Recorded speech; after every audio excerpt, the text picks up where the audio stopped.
The Scarcity Myth: How to Build a Prosperity Mind. Written by Ronnie Rowland. Published by Growth Literacy Lounge. You can be surrounded by gold and still die of hunger if all you see is lack. Scarcity doesn't knock on the door with chains, it whispers through keyholes, colors conversations, and makes abundance feel like a trick mirror. It's not just a mindset, it's a mood, a fog, a phantom. You think you're being realistic, cautious, grounded, but really you're being caged. Most people live not in poverty, but in permission slips they never signed.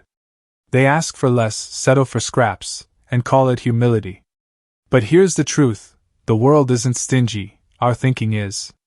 The real myth isn't that there's not enough. It's that you're not enough to receive it. Scarcity is inherited like old furniture, handed down through language, culture, and fear. But like all myths, once questioned, it begins to crack. As Les Brown once said, "You don't get in life what you want. You get in life what you are." And if you walk through life wearing the identity of lack, no amount of effort will ever feel like enough. This book is not about financial advice, hacks, or hustle. It's a dismantling, a deprogramming, a reminder. Because you were born into a world that multiplies, not withholds. Trees don't count their leaves before growing. Oceans don't limit their tides. And yet we ration dreams. Prosperity is not a bank statement. It's a frequency. And once you tune in, the world doesn't just change, it opens. Let's break the myth and build something better. Welcome to the mansion. Chapter 1: The Inheritance We Never Question. They never said it outright, but the message was loud: don't ask for too much. Don't dream too big. Be grateful for what you have, even if it's crumbs. From dinner tables to classrooms, from bank accounts to break rooms, scarcity wasn't just taught, it was lived. Passed down like an old coat, worn by generations, never quite fitting but never discarded either. This is how most inherit scarcity, quietly, culturally, unconsciously. We don't question it because it feels like air, invisible, everywhere, and necessary for survival. You grow up watching people stretch meals, hoard coupons, hesitate before replacing broken shoes. You learn to flinch when money is mentioned, to fear generosity, to treat success like a game of musical chairs. If someone else wins, you must lose. But here's the deception: scarcity isn't a law of nature. It's a story someone told, and we believed it. Nature contradicts it daily. The sun does not ration light. Rivers do not charge for direction. Apples don't limit how many seeds they grow. Everywhere you look, life overflows. Expansion is the default. Yet human minds shrink, crumple, hesitate. Why? Because belief is stronger than truth, at least at first. What you believe becomes what you perceive, and what you perceive becomes what you defend. Tell a child long enough that there's never enough, and she'll learn to mistrust opportunity, to compete for crumbs, to treat ambition like theft. Scarcity isn't a lack of resources. It's a surplus of fear. That fear teaches 3 rules. First, there's not enough to go around. Second, if someone else gets it, I won't. Third, I must protect what little I have. These rules don't lead to safety. They lead to smallness. Entire lives have been built on these invisible foundations: jobs not applied for, businesses never started, risks avoided not because they were foolish, but because they dared to suggest abundance. And the tragedy? Most of it is fiction. Studies in behavioral economics reveal how deeply loss aversion shapes our actions. We fear losing $100 more than we value gaining $100. This wiring, when left unchecked, creates a tilt in the brain, always scanning for threat, never recognizing potential. Over time, this tilt becomes normal.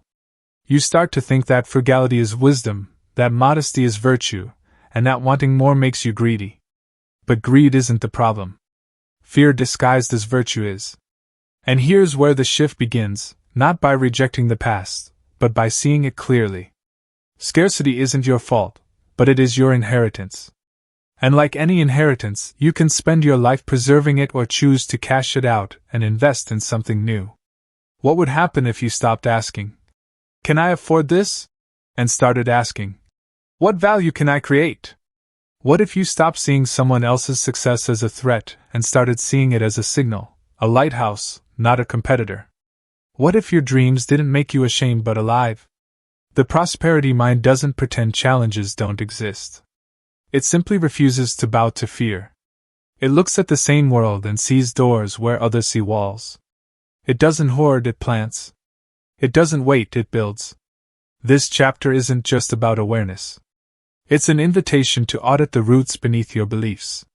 Because what you inherited doesn't have to be what you pass down. You are not bound by the box. You were born in the mansion. Scarcity is inherited culturally, not biologically. Most scarcity beliefs are fear-based, not truth-based. Prosperity begins with questioning the rules you were taught. What scarcity belief did you absorb growing up that still affects how you see the world today? Write down 3 scarcity phrases you often hear or say, "I can't afford that." Rewrite each into a prosperity version. Chapter 2: The Language of Lack. Words are not just tools of communication, they are architects of belief. Speak a thing often enough, and it becomes the floor beneath your feet. Most people don't realize they're fluent in scarcity. It's a language they never chose to learn, yet it slips into their mouths with ease. "I can't afford that. There's never enough time. I guess I'm just not lucky like them." Harmless, they think. Just phrases. But language doesn't just describe reality, it creates it. The brain listens when you speak, especially when you speak about yourself. Every time you say, "I'm broke," your mind doesn't correct you, it adapts to make it true. When you say, "This always happens to me," the brain files that away under identity. Scarcity thrives in the syntax of self-sabotage. Over time, your vocabulary becomes a cage, and you decorate it with reason. Consider the difference between "I can't" and "How can I?" One closes a door. The other opens possibility. The first assumes a static world, limited and locked. The second assumes mobility, creativity, and choice. That subtle shift, from finality to curiosity, is where prosperity thinking begins. It's not about lying to yourself. It's about asking better questions. Scarcity language is often soaked in blame. They always get ahead. The system is rigged. It's not fair. Maybe those things feel true. Maybe they even are true. But even truth, if repeated without agency, can turn to bitterness. Prosperity isn't naive, it's empowered. It doesn't ignore obstacles, it just refuses to give them the microphone. Psychologists studying learned helplessness found that when people repeatedly experience a lack of control, they stop trying, even when the door is unlocked. The same principle applies to language. The more you speak like a victim of lack, the more your brain stops looking for exits. Scarcity makes you fluent in futility. Prosperity rewrites the script. Begin listening. Not just to yourself, but to the world around you. The scarcity dialect is everywhere. News headlines dripping in fear, advertisements designed to trigger urgency, conversations that treat opportunity as lottery, not labor. But the most dangerous scarcity isn't external. It's internal. It's the quiet voice that says, "This is just how it is," as if that were a fact, not a frame. The shift to a prosperity mind begins in the mouth. Audit your words. Translate them. Turn "I'm too busy" into "That's not a priority right now." Turn "I'm not good with money" into "I'm learning to manage my resources." Language like this doesn't deny reality, it shapes it with intention. Think of your vocabulary like soil. Scarcity words plant weeds. Prosperity words plant seeds. Both grow. One chokes. The other multiplies. And yes, it will feel awkward at first, like speaking a new language always does.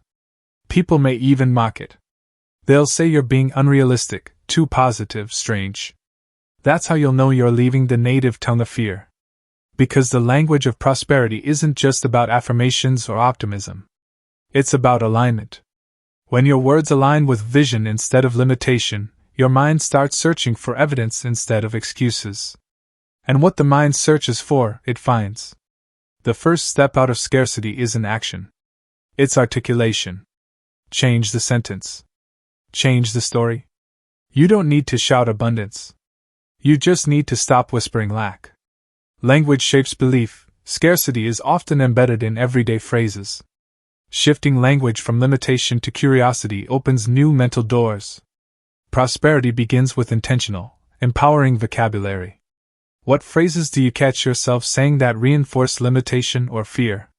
Pick one scarcity phrase you say often. Replace it with a prosperity version and use it for the next 7 days. Chapter 3. Why we compete for crumbs. Walk into any room where success is present, a promotion awarded, applause given, attention granted, and listen for the quiet shifting. It's the sound of comparison, of eyes darting, of inner monologues beginning. Why not me? What about my turn? They don't deserve that. Scarcity doesn't just whisper in solitude, it shouts in company. And its favorite lie is this: someone else's win means you've lost. This is the economics of envy, a flawed equation that treats opportunity like a limited pie. If they get a slice, you must get less. So you hurry, you hoard, you hide your ideas, and you sabotage collaboration. It feels like strategy, but it's fear dressed in ambition's clothes. Scarcity creates competitors where there should be co-creators. This thinking begins early. School teaches us to aim for valedictorian, not community. Sports train us to beat, not build. Even families sometimes rank affection, success, or attention. The result? We enter adulthood believing there's not enough spotlight to go around. So we hustle, not to grow, but to prove. To survive. But the truth is, we were never meant to compete for crumbs. We were meant to bake more bread. Prosperity thinking sees someone else's success as evidence that success is in the neighborhood. Their win doesn't subtract from yours. It validates the terrain. If one flower blooms, it means the soil is good. It means you're in the right environment, not the wrong race. This isn't just feel-good talk. Research in social psychology confirms that environments of high collaboration consistently outperform environments of cutthroat competition. Teams that share credit, ideas, and wins produce more innovation and satisfaction. But this can happen where scarcity rules. Scarcity makes you guard your gifts. Prosperity makes you give them freely, knowing that flow creates growth. When you celebrate others, you disrupt the scarcity algorithm. You send a signal to your brain that abundance exists, and it doesn't threaten you, it includes you. Clapping for someone else becomes a form of self-liberation. It tells your subconscious, there's enough for me too. But this practice takes discipline. Especially when jealousy spikes. Especially when someone else achieves what you're still waiting for. In that moment, scarcity will whisper, they're ahead of you. The prosperity mind replies, there is no race. There is only alignment. Imagine if rivers competed. Imagine if trees got jealous of other trees blooming earlier. Nature doesn't envy. It trusts its timing. Scarcity rushes. Prosperity roots. Next time you feel that sting of comparison, pause. Not to suppress it, but to study it. Beneath the jealousy, what dream is being triggered? What desire is being reflected back to you? That person's win may be your mirror, not your rival. Don't smash the mirror. Learn from it. Your path is not diminished by someone else's progress. In fact, it may be revealed by it. The more you celebrate abundance around you, the more your mind recognizes it as normal, possible, yours. Scarcity wants you to see others as threats. Prosperity invites you to see them as signals. Proof that you're near the harvest. That your own growth is on the horizon. That the pie is expanding. You were not born to compete for crumbs. You were born to bake. Scarcity thinking creates unnecessary competition and envy. Prosperity celebrates others as evidence that abundance is possible. Collaboration expands opportunity, while comparison contracts it. When have you felt threatened by someone else's success? What might that reveal about your own unspoken desires? Today, intentionally celebrate someone else's win, publicly or privately, and observe how it shifts your internal response. Chapter 4. The Illusion of Control Through Hoarding. Scarcity has a peculiar strategy. When in doubt, hold tighter. Keep the last piece. Store the extra just in case. Save the good stuff for someday. On the surface, this seems wise, a form of preparation. But hoarding isn't about readiness.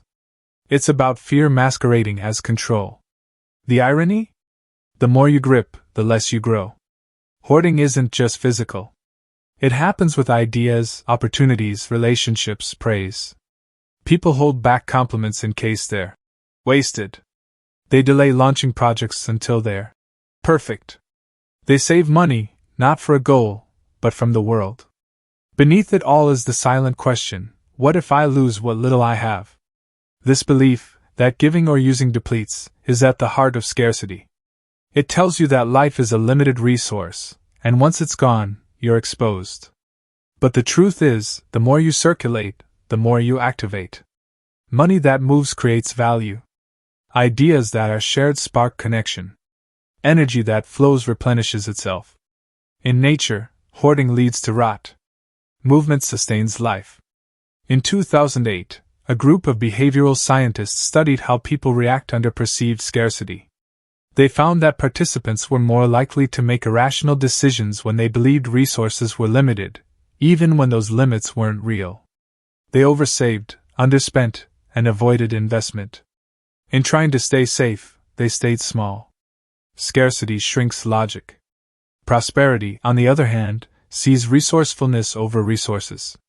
It doesn't ask, "What do I have?" but, "What can I do with what I have?" That small shift changes the tone of your entire life. Suddenly, the $5 becomes seed money. The hour becomes creation space. The compliment becomes connection.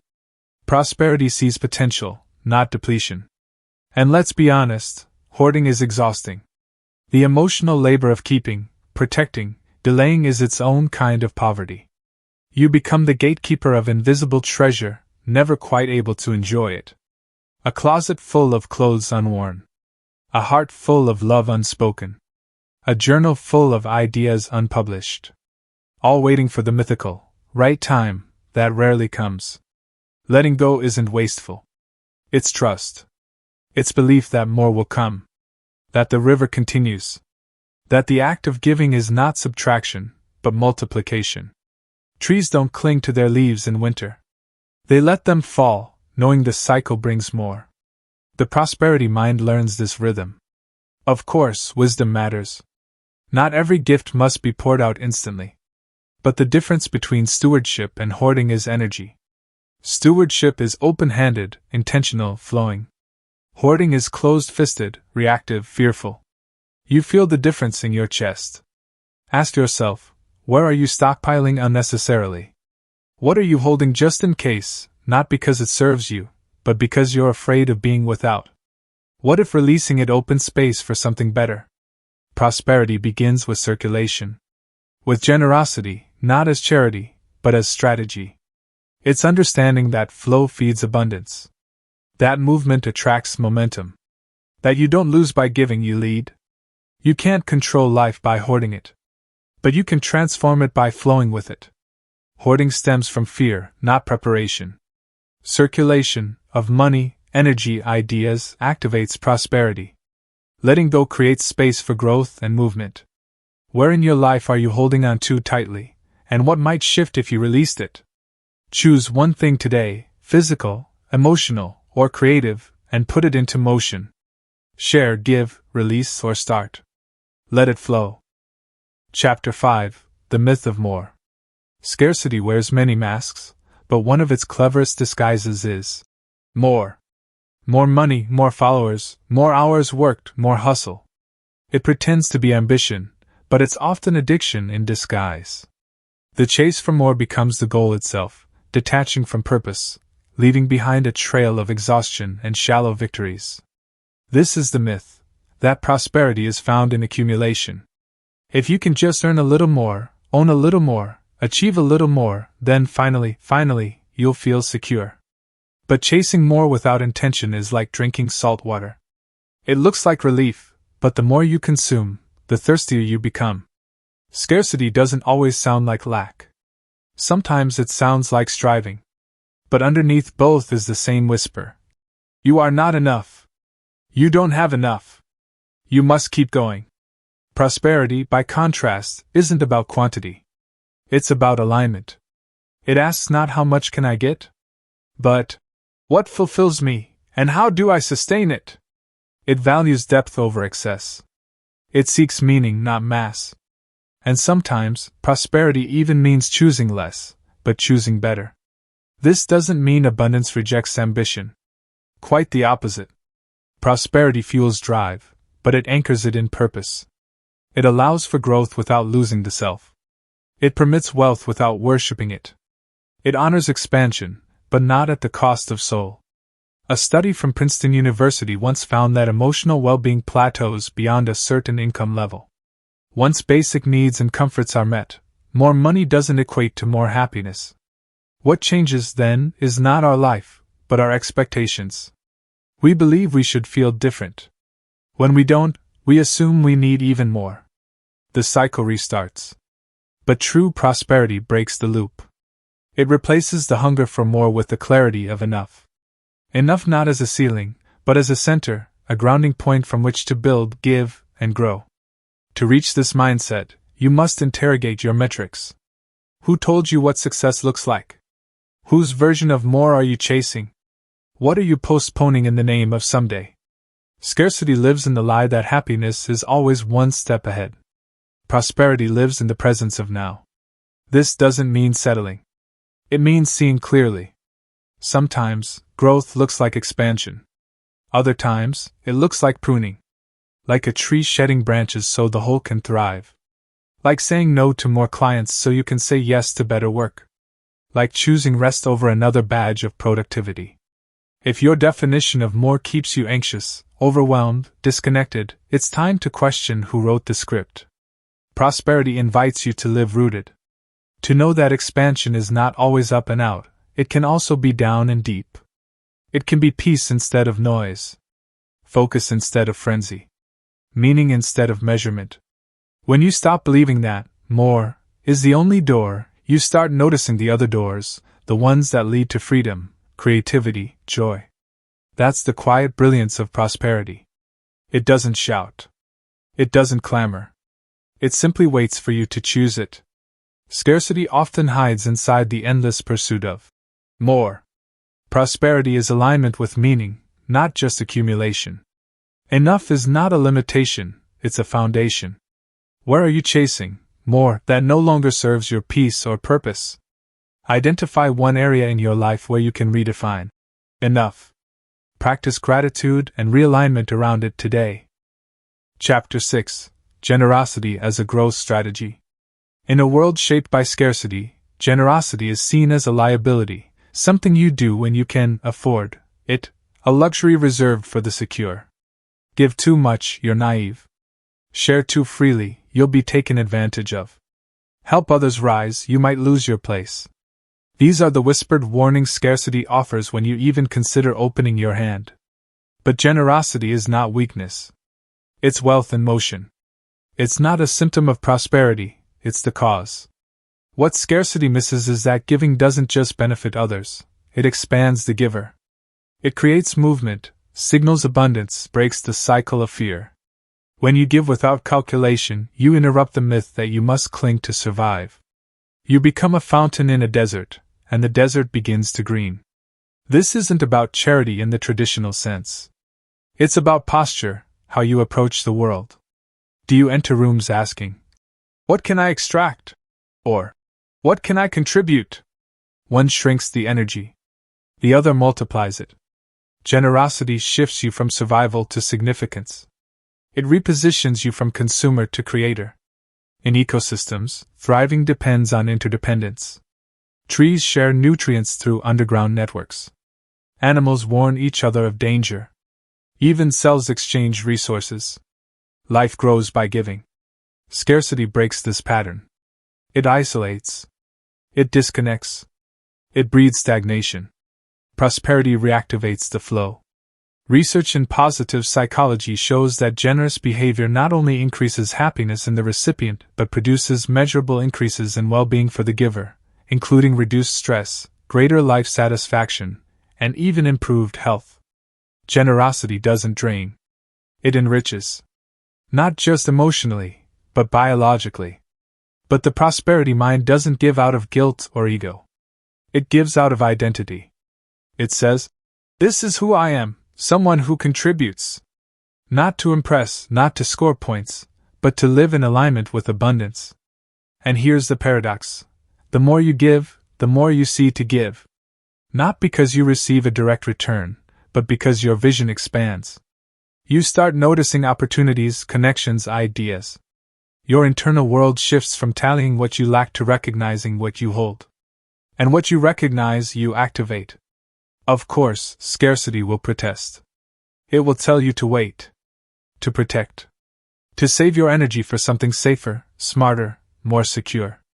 But that's not protection, it's paralysis. And you can't build a bigger life while standing still. Start small. Generosity isn't measured in magnitude, but in movement. A word of encouragement. A shared resource. A recommendation. A listening ear. These are seeds, and like all seeds, they carry exponential potential. One small act can ripple through networks you'll never see, but you'll feel the shift in your own spirit. To live generously is to live expansively. It's choosing to plant even when the harvest is not guaranteed. It's trusting that the soil responds to intention. It's believing that giving is not subtraction, but multiplication. So give, not when you feel rich, but to become rich. Give not from what's left, but from who you are. The world doesn't need more accumulation. It needs more activation. And generosity is how we begin. Generosity is a prosperity mindset in action, not a luxury. Giving activates abundance, connection, and personal growth. Even small, consistent acts of generosity can create powerful momentum. Where have you been withholding out of fear, and what might shift if you chose to give instead? Offer one generous act today, your time, attention, help, or encouragement, without expectation of return. Chapter 7: The Currency of Attention. In an age obsessed with money, time, and productivity, there's a more powerful currency quietly shaping lives: attention. Where your attention goes, your energy flows. What you notice, you nourish. Attention is the lens through which you interpret the world, and that lens determines whether you see lack or possibility, threat or opportunity, desert or oasis. Scarcity thrives in hijacked attention. It doesn't need your full belief, just your focus. It feeds on what you watch, what you scroll, what you repeat. It doesn't shout its presence, it whispers through headlines, notifications, complaints, and fears. It nudges your gaze toward danger and away from potential. And over time, your mind begins to mirror what it monitors.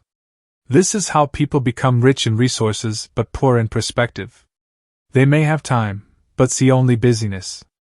They may have options, but feel trapped. They may live in abundance, but feel surrounded by not enough. Scarcity is less about what's in your hands and more about what's in your line of sight. Attention is a choice, not a reflex. But most live as if it's the other way around, reactive, scattered, constantly responding to the loudest voice in the room. Prosperity, by contrast, is focused. Not narrowly, but intentionally. It doesn't follow every distraction. It selects its inputs with care, knowing that attention is the soil where mindset grows. The average person checks their phone over 90 times a day. Each time, a piece of attention is spent. Like coins tossed in a fountain, they disappear without much thought. But attention, unlike money, doesn't regenerate with more work. It requires renewal, rest, redirection. If you spend it on fear, you'll reap anxiety. If you invest it in growth, you'll harvest expansion. Prosperity begins when you reclaim this currency. When you realize that protecting your attention is a form of wealth stewardship. This doesn't mean ignoring problems. It means refusing to give them front row seats in your mind. It means observing the world, not absorbing all of it. Start by noticing what you notice. Where does your attention gravitate? What kinds of conversations pull you in? What stories do you replay? If most of your inner dialogue is reactive, defensive, or envious, scarcity has likely taken the wheel. But the moment you become aware, you begin to drive again. Attention can also be redirected through gratitude, not as a cliché, but as a neurological practice. Studies have shown that gratitude literally rewires the brain to scan for the positive, shifting the baseline of awareness from survival to appreciation. In simple terms, what you're thankful for expands in visibility. What you ignore withers. Scarcity tells you to pay attention to what's missing. Prosperity asks you to attend to what's moving, what's growing, what's possible. This isn't delusion. It's design. You are always designing your future with the attention you spend today. So choose your focus like you would choose an investment. Don't fund distractions. Don't bankroll bitterness. Don't pour your presence into things that drain you. Instead, direct your awareness toward creativity, generosity, expansion, and vision. Not because they're perfect, but because they're fertile. Attention isn't passive. It's powerful. It shapes what you see, which shapes what you believe, which shapes what you do. And what you do becomes who you are. So spend it wisely. It's the only currency that writes your story. Attention is a powerful currency that shapes mindset and reality. Scarcity hijacks focus. Prosperity directs it with intention. Protecting and redirecting attention is foundational to growth. Where is your attention being spent that no longer serves the life you want to build? Set a 10-minute timer today. Use that time to focus solely on something that reflects prosperity, a goal, a journal entry, a creative act. Guard that attention. Chapter 8: The Architecture of Enough. The idea of enough sounds simple, even soft. But in a world driven by escalation, more status, more speed, more stuff, declaring something as enough is quietly radical. Enough is not mediocrity. It is mastery. It means you've defined the line, rather than chasing one that keeps moving. Enough is a structure, a decision, a declaration of sovereignty over your wants. Scarcity, of course, hates the word. It wants you perpetually unsatisfied, whispering that fulfillment lives just over the next achievement. Buy one thing, and notice how quickly the craving resets. Reach one goal, and watch how fast your joy expires. Scarcity doesn't run on reality. It runs on distance, always keeping peace just out of reach. But the prosperity mind draws a different blueprint. It doesn't build with endless stories of what if and not yet. It builds with clarity. It defines success before chasing it. It asks not just, how far can I go? But, what is the life I truly want to live, and what supports it? Enough becomes a foundation, not a finish line. Studies in behavioral economics show that people feel happier when their goals are self-determined rather than socially inherited. When success is defined by external approval, status, income comparisons, social media applause, it becomes a treadmill. But when success is internalized, based on values, priorities, and relationships, it becomes a path. And on that path, enough is not a limitation. It is a landmark. Enough is the doorway to presence. It allows you to savor instead of scramble, to breathe instead of bargain, to experience life not as a ladder, but as a landscape. And strangely, it is those who find peace with enough who end up creating the most. Because their efforts are not fueled by fear of being left behind, but by joy in building something aligned. To embrace enough, you must be willing to pause. To ask questions that most people are too busy to consider. What am I truly chasing? Who am I trying to impress? What would satisfaction actually look like for me, not for the world, not for Instagram, but for my soul? These questions are not soft. They are architectural. They shape the rooms you live in mentally. Without them, you'll keep expanding the house and never move in. You'll keep buying chairs for guests who never arrive. You'll spend your energy heating rooms you never enter. Enough is not minimalism, though it can look like it. It's not settling, though it can bring contentment. It's not quitting, though it often requires stepping away from what no longer fits. Enough is design. And when you live inside what you've designed intentionally, you realize that peace doesn't come from achieving more. It comes from wanting wisely. Prosperity doesn't scream louder. It listens deeper. It's found in the stillness of knowing you have what matters, and the confidence to protect it. In that stillness, creativity awakens. Connection deepens. Life becomes art, not arithmetic. So define your enough. Build it like a home. Furnish it with what feeds you. And when scarcity knocks, trying to sell you another room you don't need, you can smile and say, I'm already living where I belong. Enough is not lack, it is intentional sufficiency and clarity. Defining success internally creates freedom and fulfillment. Peace grows from alignment, not accumulation. What would enough look like in your work, relationships, and lifestyle if no one else's opinion mattered? Write your personal definition of enough in one area of life. Let it guide one decision you make today. Chapter 9: Rehearsing Prosperity. Before any building stands, it exists first as a vision, lines drawn on paper, angles imagined, spaces dreamed into form. The same is true of the prosperity mind. It is not born fully grown. It is rehearsed day by day, thought by thought, until it becomes reflex. Scarcity may be inherited, but prosperity must be practiced. Visualization is not fantasy. It is cognitive rehearsal. Neuroscience confirms that the brain doesn't fully distinguish between imagined and lived experiences. Athletes who mentally practice free throws improve nearly as much as those who shoot physically. Musicians who rehearse mentally strengthen memory pathways. The mind, in many ways, becomes what it repeatedly sees. Yet most people visualize unintentionally. They replay fears, rehearse worst-case scenarios, imagine conversations that haven't happened, catastrophes that never come. This too is a kind of rehearsal, just for outcomes they don't want. Scarcity thrives in this mental theater. It directs the story, casts you as the underdog, and keeps the plot full of dread. Prosperity flips the script. It invites you to rehearse hope, not fear. To direct your attention to what could go right. To build the habit of seeing yourself not as a victim of limitation but as a creator of expansion. This isn't delusion, it's design. It sets your internal compass toward growth. Begin with 5 minutes a day. Close your eyes. Picture your life with more freedom, more contribution, more flow. Don't just see the house, the income, or the success. Picture the feeling. The breath in your chest. The unhurried mornings. The generosity without hesitation.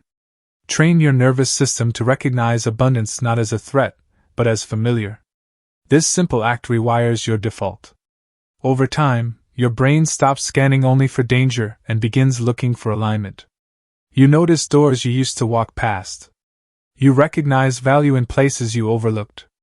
And slowly, your actions begin to match your imagination. Visualization becomes more powerful when paired with identity. Don't just picture what you want, picture who you are when you have it. What kind of decisions do you make? How do you carry yourself? What do you say no to? Scarcity says, I'll believe it when I see it. Prosperity says, I'll see it when I believe it. And yes, this practice will feel strange at first. That's because most people are conditioned to fear disappointment more than they desire fulfillment. Visualizing prosperity can feel like a risk, as if hope itself will betray you. But the real risk is continuing to rehearse limitation and calling it realism. This isn't about pretending problems don't exist. It's about choosing your focus. Scarcity narrows the lens until all you can see is what's missing. Prosperity widens it, allowing room for possibility, creativity, and trust. That widening is what unlocks action. You don't become prosperous by accident. You rehearse it until it feels native. Until the question is no longer, can I? But what's my next right move? Until generosity isn't a strategy but a second nature. Until gratitude isn't a practice but a perspective. The mind rehearses. It always has. The question is, which play are you preparing for? You cannot live what you haven't learned to picture. So picture it well. And then, begin to walk it out. Prosperity is strengthened through intentional mental rehearsal. Visualization rewires perception, belief, and action. Seeing abundance consistently creates space to live it confidently. What version of your life are you rehearsing daily, scarcity or prosperity? Spend 5 minutes today visualizing your most expansive life. Focus not just on what you see but how it feels. Let that image guide one small decision. Chapter 10: Investing over accumulating. There's a subtle difference between storing and sowing. Both involve holding something valuable, but only one expects growth. Accumulation collects out of caution. Investment releases with purpose. The prosperity mind knows the difference. It doesn't hoard for safety, it plants for expansion. Scarcity tricks you into thinking that holding is winning. Stack the money. Save the time. Protect the energy.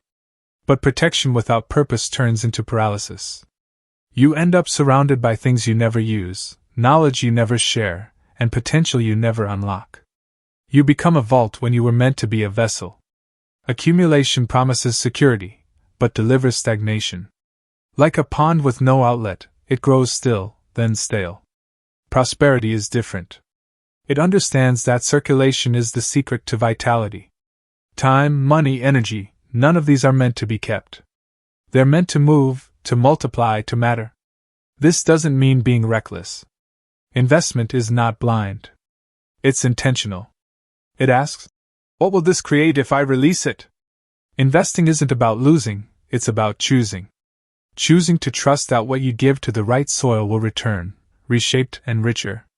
This applies to money, of course, but also to relationships, to ideas, to rest.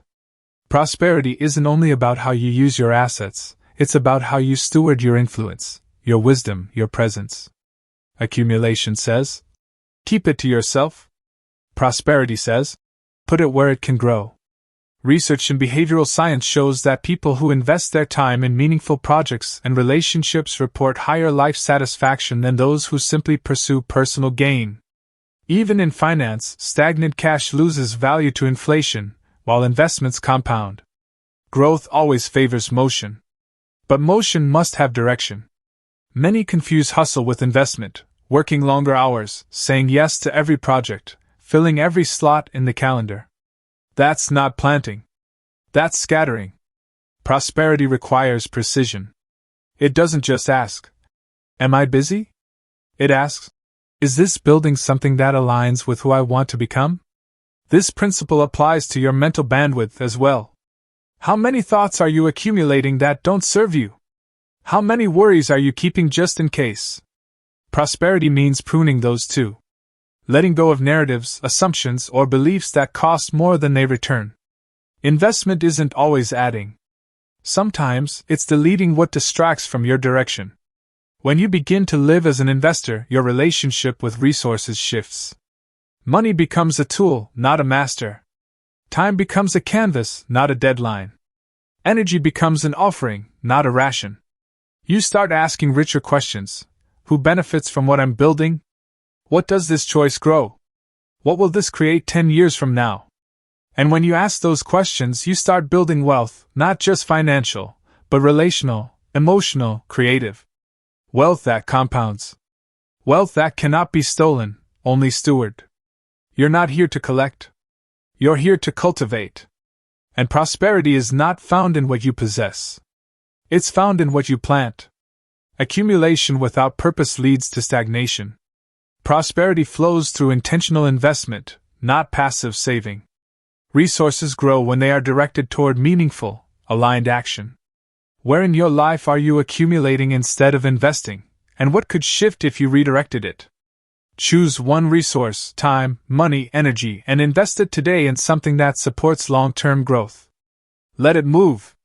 Let it matter. Chapter 11: Living the Prosperity Mind. Prosperity is not a destination. It's not the day your bank account hits a certain number or when you finally feel like you've made it. Prosperity is how you move through the world. It's the posture of trust in motion. The quiet confidence that says there is enough. I am enough. And more is still on the way. The scarcity myth wants to convince you that abundance is rare, reserved, conditional. That you must prove yourself, strive harder, and wait longer to earn a life that feels free. But freedom isn't given. It's claimed, first in the mind, then in the habits, then in the life you build brick by brick. You now know that scarcity is not a shortage of resources but a surplus of fear. It lives in how you speak, think, hoard, compare, chase, and settle. And yet you've seen the cracks in its foundation. You've questioned its rules. You've begun replacing its scripts with better ones rooted in expansion, trust, and clarity. Living with a prosperity mind doesn't mean you never feel fear. It means fear doesn't drive. It rides in the back seat while vision holds the wheel. It means you give generously without waiting to have enough. You celebrate others without questioning your own worth. You visualize the life you want and then move toward it, step by aligned step. It's not always loud. In fact, prosperity often whispers. It shows up in boundaries honored, time spent intentionally, energy invested wisely. It looks like saying no to what impresses but doesn't fulfill, and yes to what grows roots. It's present in your language, your posture, your presence. And when setbacks come, and they will, you don't spiral. You recalibrate. Because a prosperity mind is not built on conditions. It's built on conviction. On the belief that abundance is not a privilege for the few, but a perspective available to all who are willing to see through the myth. You've spent 11 chapters on learning what was inherited and rehearsing what is possible. This book was not a blueprint for a perfect life. It was a mirror held up to the stories that have shaped yours. And now you see the mansion. The doors are open. The space is yours. But here's the truth: prosperity doesn't keep itself alive. It's a daily choice.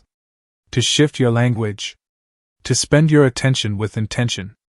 To invest rather than accumulate. To define enough. To live generously. To celebrate others. To visualize growth. To prune fear. And to choose, again and again, the path of expansion. This is not a one-time awakening. It's a rhythm. Like breath. Like tide. Like light. You will forget. You will drift. You will hear the old voices telling you to shrink. When that happens, return to the practice. Return to the vision. Prosperity isn't found in never forgetting, it's found in always remembering. And now you know how. You were never meant to live boxed in by myth. You were never meant to beg for scraps from a world overflowing with beauty, opportunity, and wonder. You were born into a system that multiplies if you align with it. You are not an outsider to abundance. You are part of it. Live like it. Prosperity is a way of being, not a finish line. Scarcity will visit, but it no longer has authority. A prosperity mind is built through daily, intentional practice. What daily habits will help you stay anchored in prosperity, even when scarcity tries to return? Create a simple prosperity ritual, just 5 minutes each day, to reset your mindset, refocus your vision, and reaffirm your enoughness. Take care and be well.